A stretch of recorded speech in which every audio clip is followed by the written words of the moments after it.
सेतु अभ्यास कक्षा 10वीं विषय हिंदी। दिन 7वां।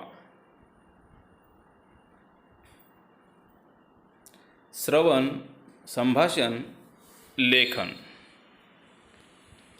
अपेक्षित कौशल्य एकाग्रतापूर्वक सुनना, पहेलियों के हेतु पर चर्चा करना, नियत प्रकारों पर स्वयं पूर्ति से लेखन। यह मुकरिया की पहेली केवल 3 पंक्तियों बताकर वह वर्णन किसका हो सकता है, इस पर छात्रों के साथ चर्चा।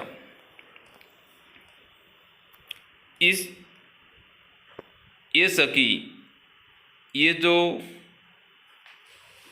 पद्य है, इस पद्य के रचनाकार अमीर खुसरो है। मुकरियों पहेलियों का एक ही मनोरंजक रूप है। इसका उद्देश्य बुद्धि चातुर्य की परीक्षा लेना होता है।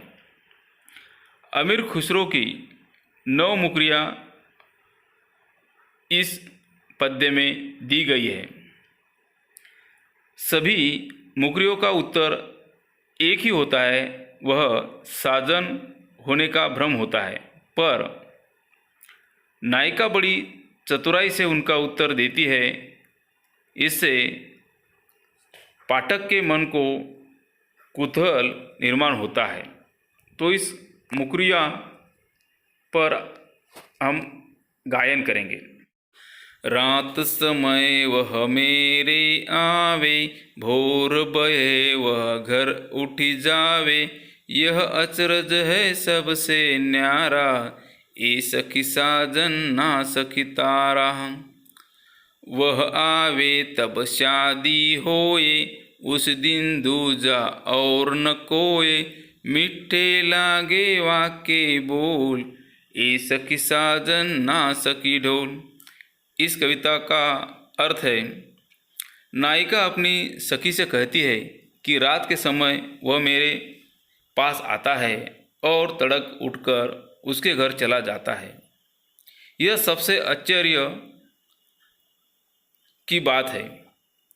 उसकी सखी पूछती है, क्या वह साजन है? नायिका उसका जवाब देती है, नहीं, वह सखी नहीं, वह तो आकाश में चमकता हुआ तारा है।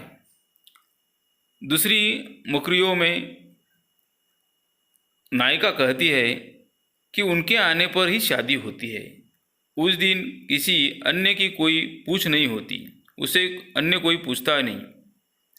उसके स्वर बहुत मीठे लगते हैं। तब नायिका सखी से पूछती है कि क्या वह साजन है? नायिका जवाब में कहती है, नहीं, वह तो सुंदर मीठा ढोल है। इस पहेलियों का सस्वर में छात्रों वाचन करना है, एकाग्रता से इस कविता को सुनना है। इस कविता पर गट चर्चा करना है। जीवन में हाजिर जवाबी का गुण महत्व होता है, इस पर बच्चों चर्चा करना है। यहाँ पर एक मुकरिया दिए है, बरसा बरस वह देश में आवे, मुँह से मुँह लाग रस प्यावे। वहाँ के खातिर मैं खर्चे दाम, अरे सखी साजन ना सखियाम। दूसरा उदाहरण दिया है, नंगे पाँव फिरन नहीं देत, पाँव से मिट्टी लगन नहीं देत। पाँव का चूम लेते निपुता, ए सखी साजन ना सकी जूता। आओ तो बच्चों, इस पर आज हम अभ्यास करेंगे। इस कृतियों को हल करेंगे तथा कविता का भावार्थ समझकर उस पर कृतियाँ जो दी है उसका उत्तर लिखेंगे। मुकरियों के आधार पर निम्नलिखित शब्दों की विशेषता लिखिए। तारा, तारा की विशेषता है आकाश में चमकने वाला। 2, ढोल का स्वर मीठा होता है।